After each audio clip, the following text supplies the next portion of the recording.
पहला प्रश्न, पहला और दूसरा दो सवाल करना चाहता हूँ। तीसरा सवाल का है 6x का वर्ग 3 ऋण 7x। अब बताइए कोई भी सवाल आती है, सवाल बाहर है पेपर में, अपन कापी में, तो कापी में अगर हल नंबर लिखें, हल नंबर लिखें, सवाल उतार। अब सवाल जब उतार तो जो ध्यान रखना पड़ा है अपन के, सवाल का है 6x का वर्ग ऋण 3 ऋण 7x। तो जो देखने अपन के सवाल मतलब बहुपद जो है व्यवस्थित है कि नहीं, व्यवस्थित कैसे, x की घात 2 रहने चाहिए, फिर x की घात 1 और फिर संख्या रहनी चाहिए। सबसे पहले x की घात 2 वाली संख्या, फिर x की घात 1 वाली संख्या, फिर बिना x वाली संख्या। तो एक अपन पहले व्यवस्थित लिखें, मतलब सबसे पहले 6x की घात 2, फिर ऋण 7x, x की घात 1 और फिर ऋण 3 लिखें। 6x का वर्ग ऋण 7x ऋण 3। अब बहुपद व्यवस्थित, पहले x की घात 2, फिर x की घात 1, फिर संख्या। एक ही बात का करने है, कल भी अपन ने देख रहा हूँ, इधर पे लिखे अपन कच्चा कार्य। इनमें का करने पहली संख्या तो तीसरी संख्या गुणा करना, मतलब x वर्ग वाली संख्या लास्ट वाली संख्या गुणा करना। तो x वर्ग वाली संख्या 6, लास्ट की संख्या ऋण 3। चिन्ह को ध्यान रखने हैं, पहली संख्या और तीसरी संख्या गुणा करना। तो पहली संख्या का है 6, तीसरी संख्या ऋण 3। 6 गुणित ऋण 3 कितना है, 6 तिया 18। 6 और 3 को गुणा करो, 6 तिया 18। थोड़ी चिन्ह देखें कैसे चिन्ह है, दो असमान, ऐसे का लगे यहाँ पर ऋण ऋण 18। एक के बाद का लिखा थे बीच की संख्या, बीच की संख्या है 7। इतने पे का लिखें गुणा करें, गुणा करें, और इतने पे ध्यान है तो जोड़ें और ऋण है तो घटाएं। इतने पे का लिखें अपन घटाएं। इतने पे हमेशा लिखें गुणा करें, इतने पे ऋण है तो घटाएं, धना है तो जोड़ें। एक और का है दो संख्या सोचने हैं, गुणा करें तो 18 आ जाए, गुणा करें तो 18 और घटाएं तो 7 आ जाए। 9 गुणा करें तो 18 आए, घटाएं तो 7 आए। तो संख्या मिली 9 और 2। बस ये दो संख्या ढूंढो, सब बड़ी बात है, ढूंढ लो अपन ने। अब क्या करें, इतने पे 6x का वर्ग, जब बीच की संख्या अलग कर दें, बीच की संख्या की जगह पे भी दो ही संख्याएं लिखें, 9x और 2x ऋण 3। अब चिन्ह लगाने थे पे, इतने पे जब दो संख्या मिली, दो संख्या लिखें। दो संख्या लिखने के बाद इतने पे उसी कौन से चिन्ह लगे थे, इतने पे ऋण लगाने हैं। जो वाले चिन्ह इतने पे लगा देने अपन तुरंत, जो चिन्ह इतने पे लगा दे हैं, हानि नमका का इतने पे कौन से चिन्ह लगे, इतने पे का लगे हैं अपन प्लस लगे हैं, है ना, काय लगे हैं प्लस स्वागत। यदि इतने पे ऋण है, ध्यान रखना है, इतने पे ऋण है, इन दो ही संख्याओं में अलग अलग चिन्ह रहना। इतने पे धन है तो दो ही जगह एक से चिन्ह रहे। तो जहाँ 3 संख्या रही 1 2 3, अब हो गई 1 2 3 4। दो दो संख्याओं के दो हिस्सा कर हैं, दो दो संख्या के दो हिस्सा करें, और इतने पे कोई ना कोई संख्या बाहर निकल, है ना, इतने पे कोई ना कोई संख्या बाहर निकल। क्रिया कौन संख्या बाहर निकल जाते हैं,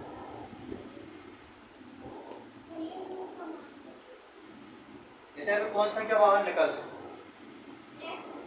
देखो एक बात तो हमेशा ध्यान रखना है, x तो बाहर निकल है निश्चित। इतने पे x, s है तो s, x है तो x, y है तो y, जैसा संख्या बाहर निकले, x तो बाहर निकले। एक ही बात जो देखना है, दो ही में काय को भाग जा रहा हो, 3 को भाग इतने पे विजय है, 3 दूनी 6, 3 को भाग इतने पे विजय है, 3 बाहर निकाल, बाहर का निकाले 3x, x दो ही जगह है, x बाहर निकाल रहे हैं। एक ही बात 3 को भाग दो ही जगह जाए, 3 बाहर निकाल रहे हैं, तो 3x बाहर आ गया।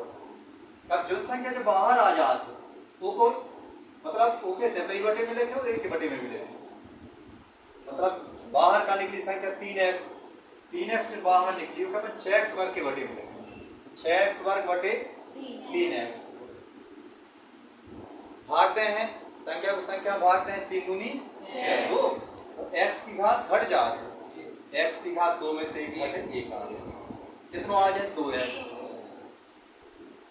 अब एक ही बटे में भी लिखें, मतलब जो संख्या बाहर निकाली अपन ने, पहली संख्या के बटे में भी लिखें और दूसरी संख्या के बटे में भी लिखें। जो ना है वही कोष्टक के अंदर लिखे अपन।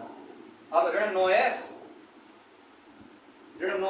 बटे में कहा बाहर का निकालो अपन 3x 3 त्रिका 9 x कट जाए। थोड़ी चिन्ह ध्यान रखना है, यदि एक से चले तो धन, अलग अलग चले तो ऋण का लगे यहाँ पर ऋण 3 आ जाए। 2x ऋण 3 इतने पे तो x बाहर निकल है, जो देखे 2 में काय को भाग जाए और संख्या बाहर निकाल है इतने, लेकिन x कहूँ बाहर नहीं निकाल इतने केवल जो देखने पड़े अपन है कि 2 में कौन सी संख्या को भाग जा रहा है। अब कछु को भाग नहीं जा रहा तो 1 को भाग माने, 1 को भाग जाए तो 1 अपन बाहर निकालने में तब जो चिन्ह लगो वही लगे, धन लगो तो धन लगे। अब कोई फिर एक को कोई भी संख्या भाग दे तो नहीं आ जाते, तो जितना अपन ज्यों की तो लिखते हैं जो आ जाए 2x और ऋण 3 लिखे बटे में, 2x की बटे में 1 लिखें तो 2x आ जाए, ऋण 3 की बटे में 1 लिखें तब भी ऋण 3 आ जाए। अब अभी तक सवाल सही है, सवाल सही है। हाँ शिवांगी की पहचान कहा कि सवाल सही है। जा संख्या और जा संख्या समान आ गई, मतलब सवाल सही है। तो 2x ऋण 3 दो ही जगह से अपन बाहर निकाल रहे हैं, इतने पे भी 2x ऋण 3 है, इतने पे भी 2x ऋण 3 है। ये दो एक संख्याएं आ गई, मतलब सवाल अभी तक सही है। अब इतने का बात है जनसंख्या तो बाहर आ गई, इतने बात है 3x, इतने जनसंख्या बाहर आ गई का बात है धन 1। ये आ गए अपनी गुणनखंड, ये गुणनखंड कहलाए, लेकिन निकालने का है शून्य। शून्य कैसे निकाल है, इनके बराबर में शून्य लिखते हैं, मतलब 2x ऋण 3 बराबर शून्य तथा 3x धन 1 बराबर 2x बराबर शून्य ऋण 3 एक तरफ आके धन 2x बराबर शून्य में 3 जोड़े 3 ही आ जाए। अब x बराबर 3 बटे 2 ऐसे ही पे देखें अपन 3x बराबर शून्य ऋण 1 3x बराबर ऋण 1 x बराबर आ जाए ऋण 1 बटे, बस इसलिए शून्य बराबर 3 बटे 2 तथा ऋण 1 बटे, ये कहलाए शून्य बन ये है। पूरी प्रक्रिया का है x वर्ग वाली संख्या और लास्ट वाली संख्या उनको गुणाकार है, गुणा करके जो संख्या आज वो लिख ले हैं अपन, फिर के बाद बीच की संख्या लिखें। इतने हमेशा गुणा करें लिखाते हैं, यदि इतने पे ऋणा है तो घटाएं, धना है तो जोड़ें। और मतलब एक अर्थ का है दो संख्या से गुणा करें तो जा संख्या है, तो घटाएं जोड़े तो जा संख्या है, दो संख्या मिल जाए हैं। फिर क्या करें अपन, बीच वाली संख्या अलग कर हैं, उतने पे दो ही संख्या लिखते हैं। चिन्ह कौन सा लगाने, पहले से चिन्ह को पहले लगाते हैं, फिर द्वितीय पे ऋणा हो तो चिन्ह बदल दें और धन आओ तो वही चिन्ह लगे। मतलब इतने पर ऋण रहे हैं तो दो ही संख्याओं में अलग अलग चिन्ह रहे हैं, धन रहे हैं तो दो ही भी एक से चिन्ह रहे हैं, तो 3 की जगह पर संख्या कितनी हो जाए 4। अब दो संख्याओं को 2 हिस्सा करें और पहले हिस्सा में से देखें कौन संख्या बाहर आ रही, x तो बाहर आ ही, पर जो देख काय को भाग जा रही, जिन संख्या को भाग जा रही वो ही बाहर निकाल, जिन संख्या बाहर आ गई वो दो ही संख्या को बटे में लेंगे, जितना आंसर आ है बटे में लिखने के बाद वो अपन कोष्टक में लेते। फिर ऐसे ही दूसरे हिस्सा से करें, दूसरे समय हमेशा ध्यान रखना x को बाहर निकल, वो तो y संख्या बाहर निकल है जिनको दो जगह भाग जा रहा है, वो के बाहर निकालो, फिर दो के बटे में लिखो, जिन संख्या को कोष्टक में लिखो। यदि कोष्टक दो ही कोष्टकों की संख्या है बिल्कुल समान आ रही है, मतलब अभी तक अपन सवाल सही है, तो उन दो ही में से उनके बाहर निकाल रहे हैं, इस तरीके से 2 कोष्टक प्राप्त हो जाए, जो कहलाता है गुणनखंड। इनके बराबर में लिखे अपन शून्य, तो कहा जाए है शून्य बन जाए है।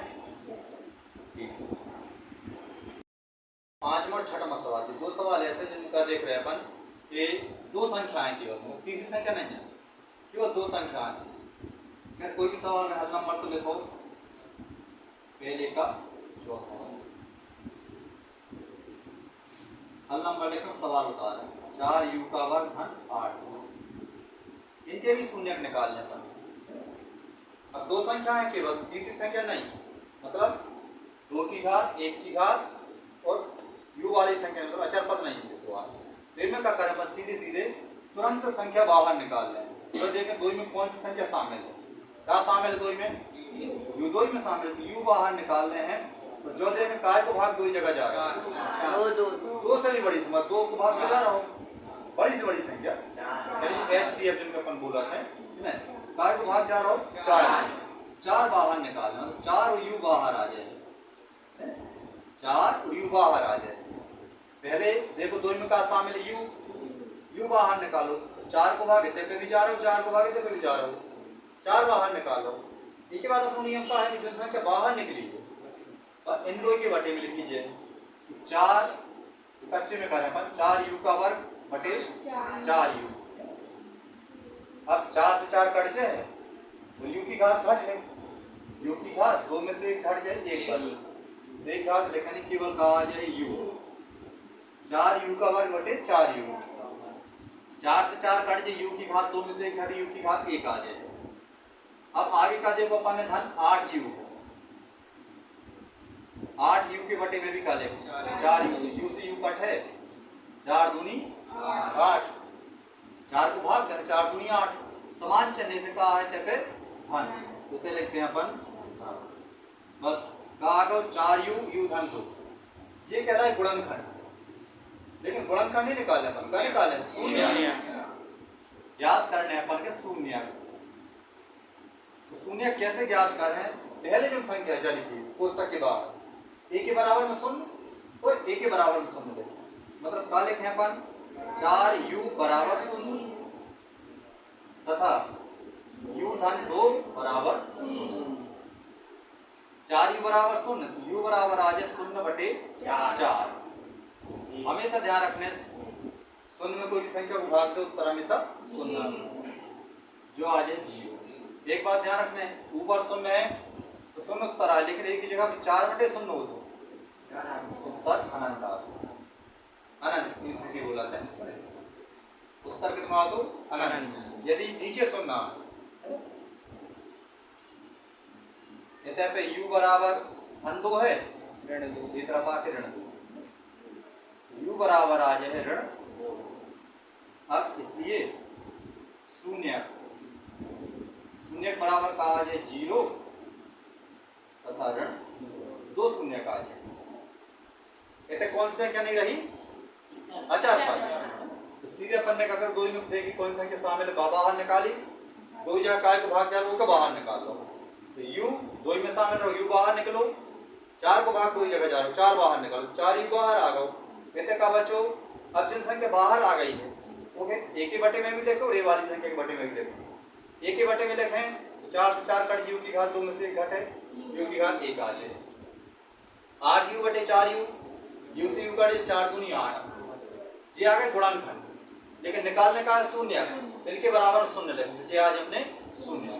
अब a में देखें t की घात 1 वाली संख्या नहीं लिखी, सबसे पहले तो हल नंबर लिखें अपन t की घात 2 ऋण 15। अब क्या करें देखो t की घात 2 ऋण 15, ए में कौन संख्या नहीं, t की घात 1 वाली संख्या नहीं लिखी, ये तो भी 2 संख्या है, तो ऐसी स्थिति में ध्यान रखना है जब बीच में ऋण को निशान रहे तो ये संख्या वर्ग लगो, ये वाली संख्या में अपन वर्ग लगे हैं है ना, लेकिन कैसे लगे हैं तो करनी लगा के वर्ग लगे हैं, मतलब करनी 15 का वर्ग है ना। यदि ए संख्या में वर्ग लगो है और बीच में ऋण को निशान है, ए में भी अपन वर्ग लगे हैं, सोचने पड़े अपन के करनी लगा के वर्ग लगाना है। कारण का देखो 5 के लिख सकते हैं अपन करनी 5 का वर्ग, वर्ग से वर्गमूल करनी 5 का वर्ग, ऐसा ही 15 का लिख सकते हैं करनी 15 का वर्ग, देखो अपन लिखो करनी 15 का वर्ग। अब जैसे अपन 9 हो तो 9 के भी अपन लिखते करनी 9 का वर्ग, लेकिन 9 को वर्गमूल कितना आ जाए, जो हो जाए 3 का वर्ग।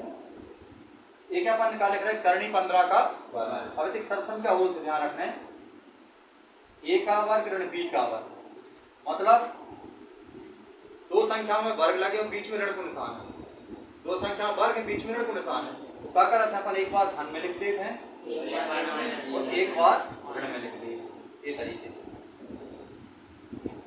जैसे सरसम कहते ऐसे ही तय पहले एक है भी अपन क्या करें, एक बार धन में लिखते हैं d धन करनी 15 ऋण करनी 15, जी कहा गया अपनी गुणनखंड। कहा है इतने पे टी का वर्ग ऋण 15 लिखो है।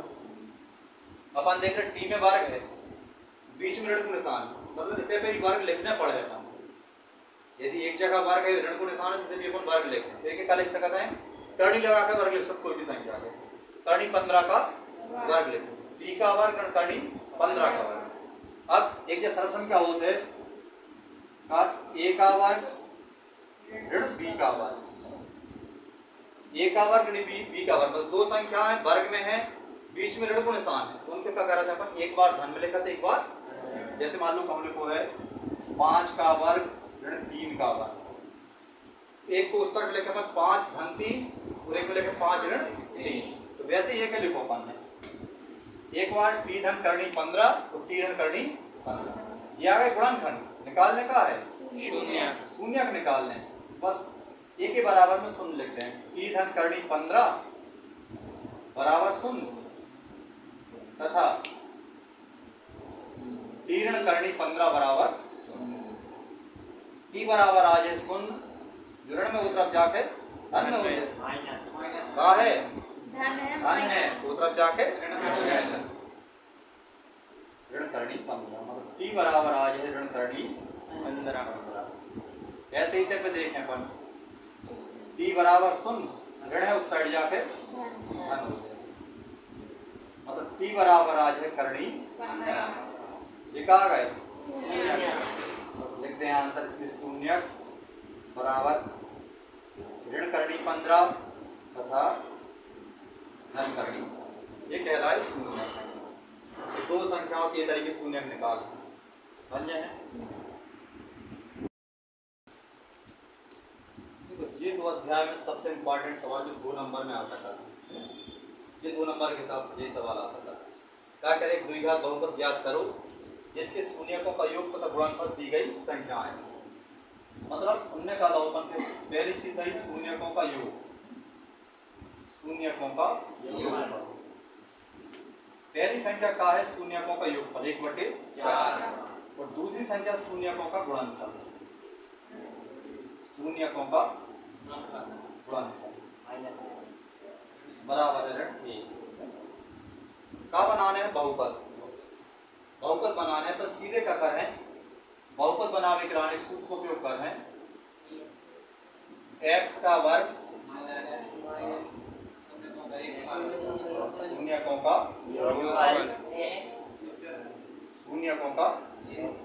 योगफल x धन शून्यकों का गुणनफल,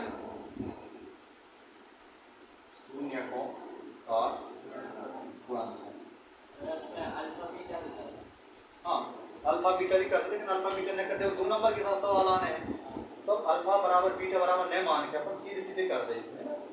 सीधे देखो शून्यकों का योगफल का तो वही पड़ता है, पहली संख्या शून्यकों का योगफल और दूसरी संख्या शून्यकों का गुणनफल। सीधे अपन जो सूत्र में बहुपद बनाने हैं, तो बहुपद बराबर x का वर्ग ऋण शून्यकों का योगफल लिखें, शून्यकों का योगफल 1/4, पुस्तक लिखो 1/4, फिर क्या लिखो है x लिखो, शून्यकों का गुणनफल।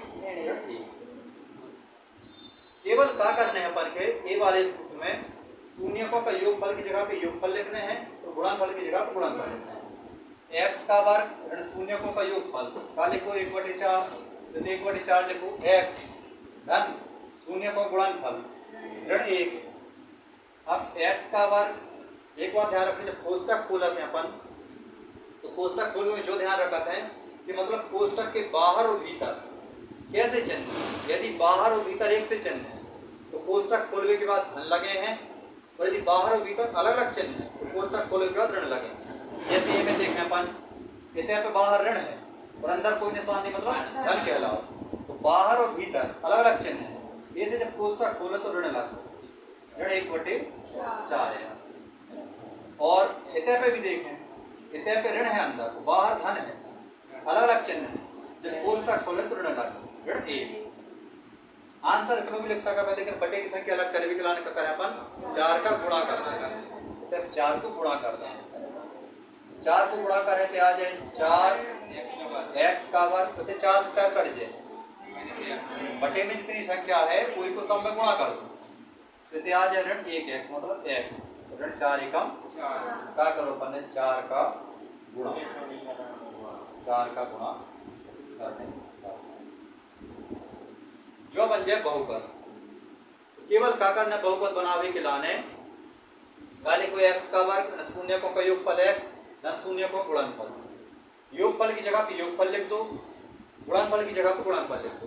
उसके बाद कोष्टक खोलो, कोष्टक खोल में जो ध्यान रखना है कि यदि कोष्टक के बाहर और भीतर एक से चिन्ह है तो कोष्टक खोल के धन लगे हैं और बाहर और भीतर अलग अलग चिन्ह है तो कोष्टक खोल के ऋण लगे हैं। कहते जैसे धन है तो ऋण है, ऋण लगाओ अपन ने, इतने धन है तो ऋण अलग अलग चिन्ह है, इसे ऋण लगाओ। अब पट्टी में 4 आओ तो 4 को समय अपन गुणा कर देना, 4x का वर्ग ऋण इतने 4 से 4 कट जाए x 4 एकम जो बन जाए बहुपद। द्विघात बहुपद का है, सबसे बड़ी घात का है, इसे का कहलाओ द्विघात बहुपद।